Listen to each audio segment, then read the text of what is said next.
प्यारे बच्चों, मैं अरविंद आप सभी का बहुत बहुत स्वागत करता हूं आपके अपने यूट्यूब चैनल पर। प्यारे बच्चों, आज हम आधुनिक इतिहास के कुछ इंपॉर्टेंट क्वेश्चन लाए हैं। आइए देखते हैं पहला क्वेश्चन क्या है। 3 गोलमेज सम्मेलनों में भाग लेने वाले भारतीय निम्नलिखित नेताओं में कौन थे? नंबर 1 पहला ऑप्शन है A Mahatma Gandhi ji, 2 B S. Munje, C doctor B R. Ambedkar, D मी.वाई. चिंतामणि। तो इसमें कौन सा करेक्ट आंसर हो जाएगा? Doctor B R. अम्बेडकर जी ने। और एक लोग भाग लिए थे जो तीनों में लिए थे, उनका नाम था तेज बहादुर सप्रू। अच्छा, गोलमेज सम्मेलन का आयोजन किसके रिपोर्ट के आधार पर किया गया था? तो साइमन कमीशन के आधार पर किया गया था। चलिए नेक्स्ट क्वेश्चन देखते हैं।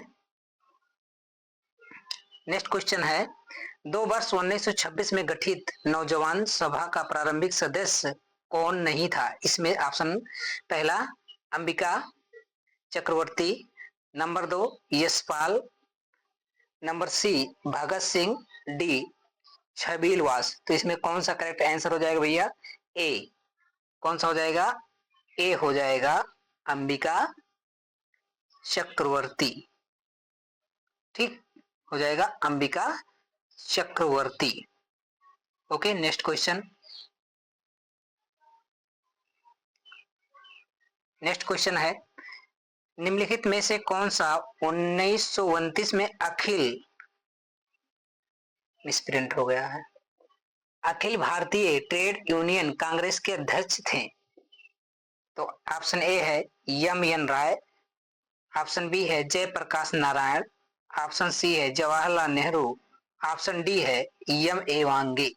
तो इसमें कौन सा ऑप्शन सही हो जाएगा? जवाहरलाल नेहरू जी ने। ठीक है ना, जवाहरलाल नेहरू जी। ठीक है ना, 1929 अखिल भारतीय ट्रेड यूनियन कांग्रेस के अध्यक्ष थे भैया। 1929 में अखिल भारतीय ट्रेड यूनियन कांग्रेस के अध्यक्ष पंडित जवाहरलाल नेहरू थे, लेकिन अखिल भारतीय ट्रेड यूनियन कांग्रेस की स्थापना कब हुई थी? तो कब हुई थी भैया? 31 अक्टूबर 1920 ईस्वी में। कहा हुई थी? मुंबई में हुई थी। Next question. नेक्स्ट क्वेश्चन है, निम्नलिखित में से कौन 1929 में अखिल, अच्छा नेक्स्ट वही है, तीसरा क्वेश्चन चाहिए। चौथा क्वेश्चन देखते हैं। वर्ष 1809 में राजा राम मोहन राय ने अपनी प्रसिद्ध पुस्तक गिफ्ट टू मोनोथिस्ट निम्नलिखित में से किस भाषा में लिखी थी? नंबर ए है अंग्रेजी, नंबर बी ऑप्शन है उर्दू, नंबर सी ऑप्शन है फारसी, नंबर डी ऑप्शन है बंगाली। तो इसमें कौन सा करेक्ट ऑप्शन हो जाएगा भैया? कमेंट करिए। तो इसमें करेक्ट ऑप्शन हो जाएगा नंबर सी। कौन सा हो जाएगा? फारसी भाषा में इन्होंने लिखा था भैया। ठीक है। अच्छा, अगर हम पूछे केसरी, केसरी बाल गंगाधर तिलक जी ने किस भाषा में लिखा है? कमेंट करके बताइए। नेक्स्ट क्वेश्चन,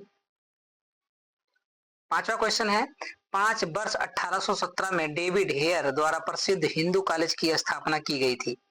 कहाँ की गई थी? नंबर ए ऑप्शन है आगरा में, नंबर बी ऑप्शन कलकत्ता में, नंबर सी ऑप्शन है पटना में, नंबर डी वाराणसी में। तो कौन सा इसमें करेक्ट आंसर हो जाएगा भैया? तो इसमें क्या हो जाएगा option correct? Number B Calcutta में। ठीक, वर्ष 1817 में डेविड हेयर द्वारा प्रसिद्ध हिंदू कॉलेज की स्थापना की गई थी। ठीक है, किसने किया था?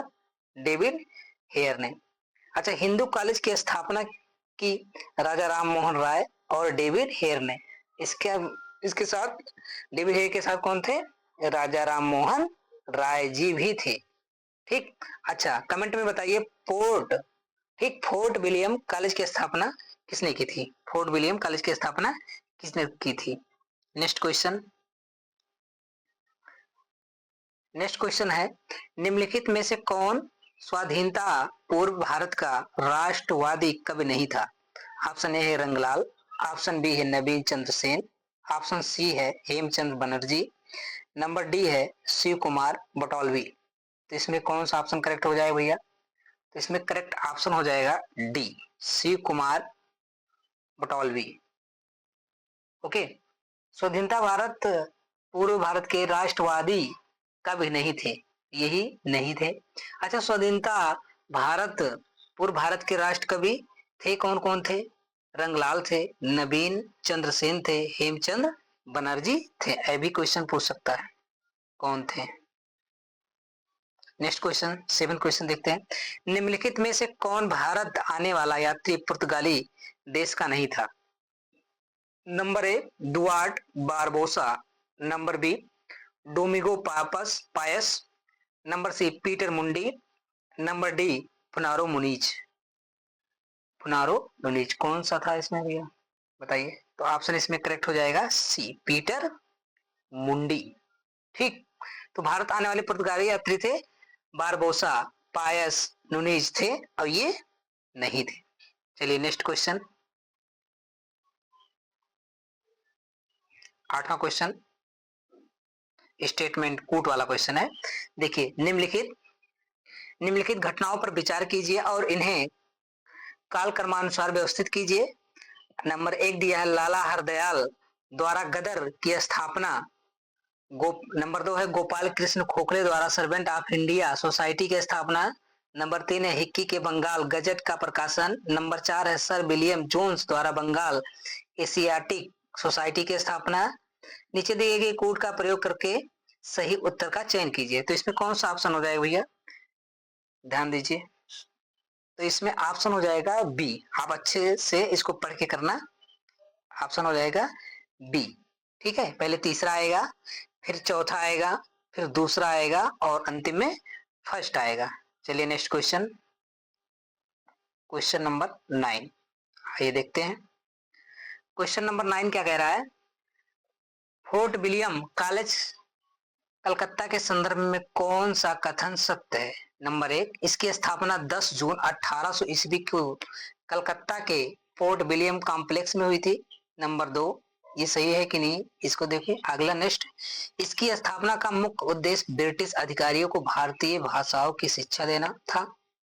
नीचे दिए गए कूट का प्रयोग करके सही उत्तर का चयन कीजिए। तो केवल एक सही है, बी ऑप्शन केवल 2 सही है, सी है कि दोनों सही है, डी है ना तो 1 ना तो 2।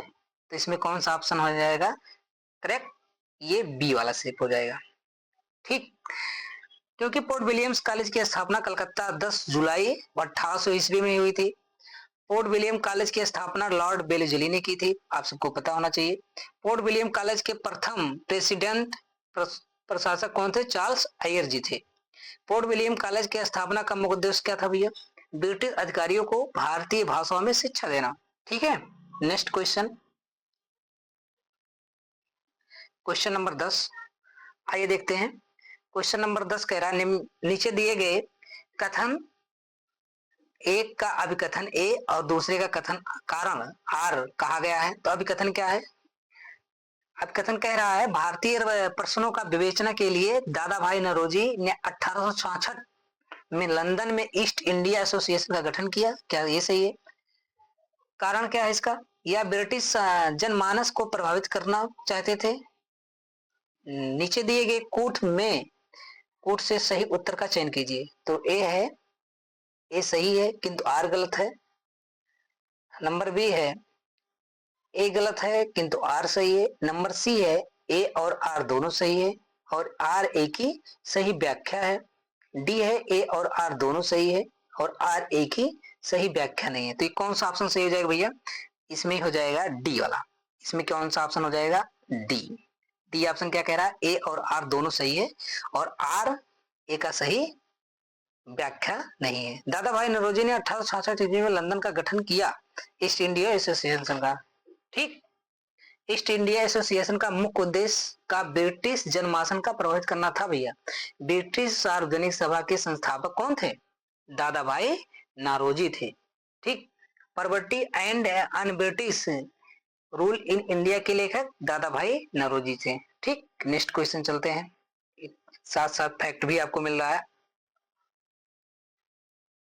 चलिए नेक्स्ट क्वेश्चन 11th भारतीय सिविल सेवा के संदर्भ में निम्नलिखित कथनों में से कौन से कथन सही है? नंबर 1 भारत सरकार अधिनियम 1919 में भारतीय सिविल सेवा के लिए एक अलग परीक्षा का प्रावधान किया गया जो भारत में ही होनी थी। दूसरा, भारतीय सिविल सेवा में 1941 में भारतीयों का प्रतिशत यूरोप वासियों से अधिक था। सही बात है क्या? नीचे दिए गए कोड का प्रयोग करके सही उत्तर का चयन कीजिए। तो ए है केवल एक सही है, बी कह रहा है कि केवल दो सही है, सी कह रहा है एक और दो दोनों सही है, डी ना तो एक और ना तो दो। तो इसमें आपको क्या लग रहा है? सी सही है, एक और दोनों दोनों सही है। ठीक भैया, चलते हैं आगे नेक्स्ट क्वेश्चन।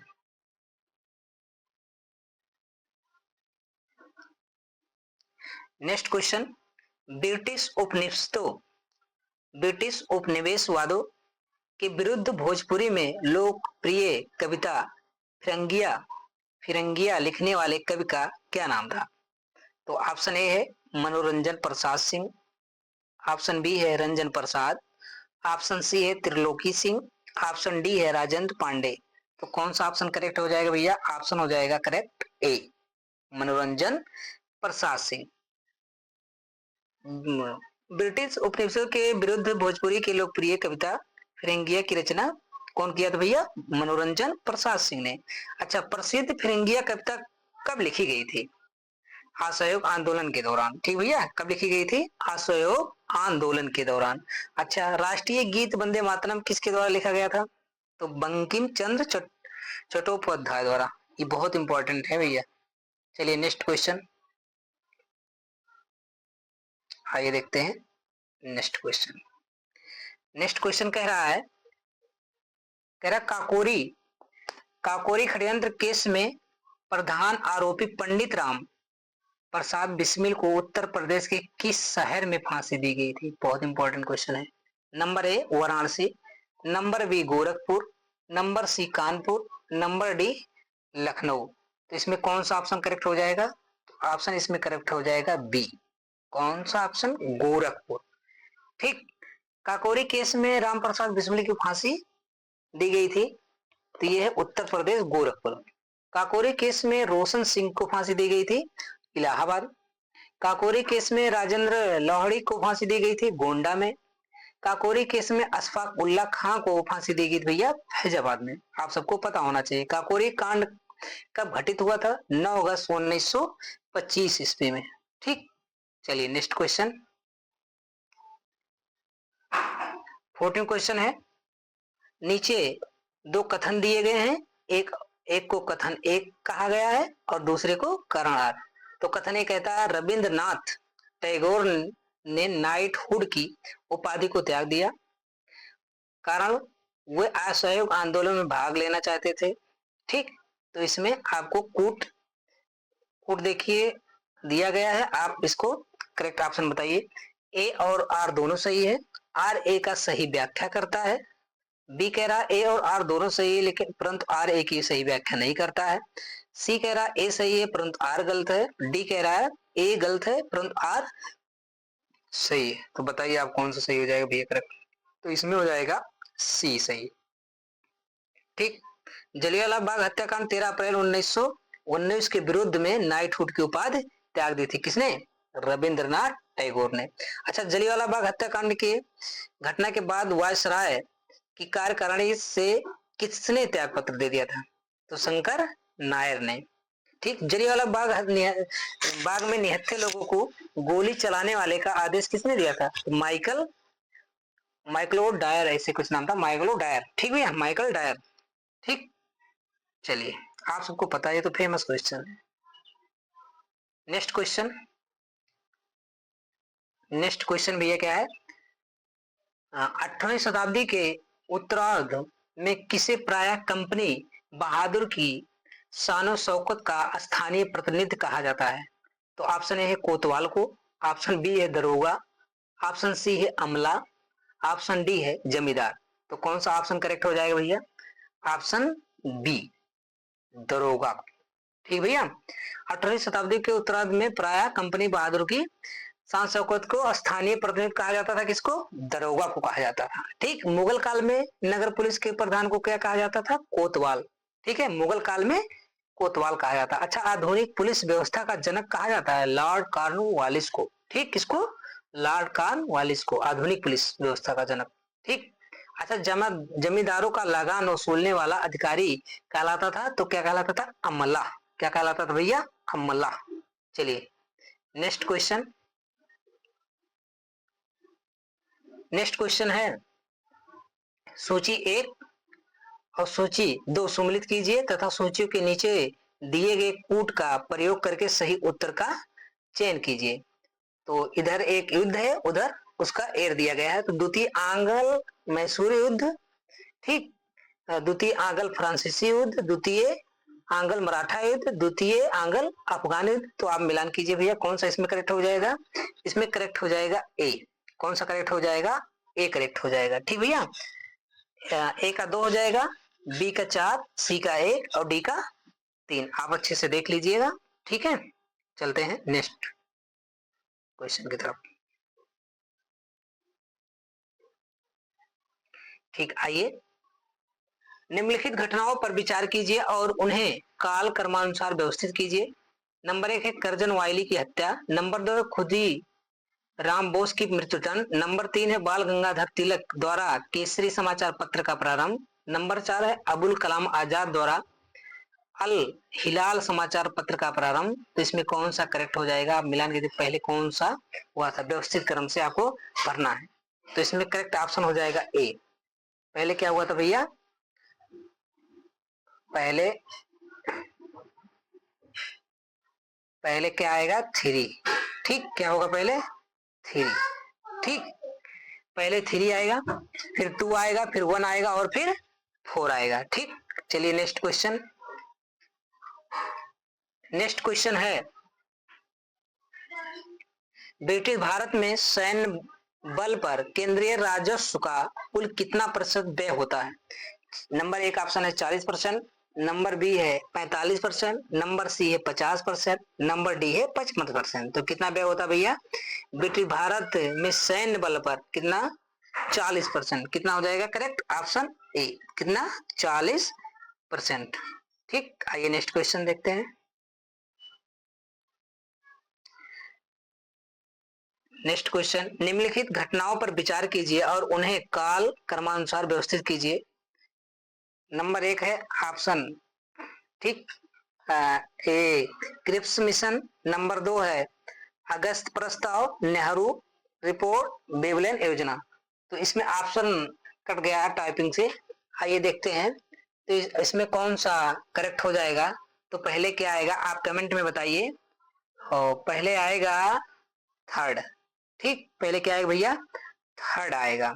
ठीक, पहले थर्ड आएगा, फिर उसके बाद आएगा सेकंड, फिर आएगा फर्स्ट, फिर आएगा फोर्थ। ठीक, तो पहले आएगा नेहरू रिपोर्ट, फिर आएगा अगस्त प्रस्ताव, फिर आएगा क्रिप्स मिशन, फिर आएगा बेबल योजना। Thank you for watching video. अगर आपको अच्छा लगा हो तो वीडियो को लाइक करिए और चैनल पे यदि नए हो तो चैनल को सब्सक्राइब करिए। धन्यवाद।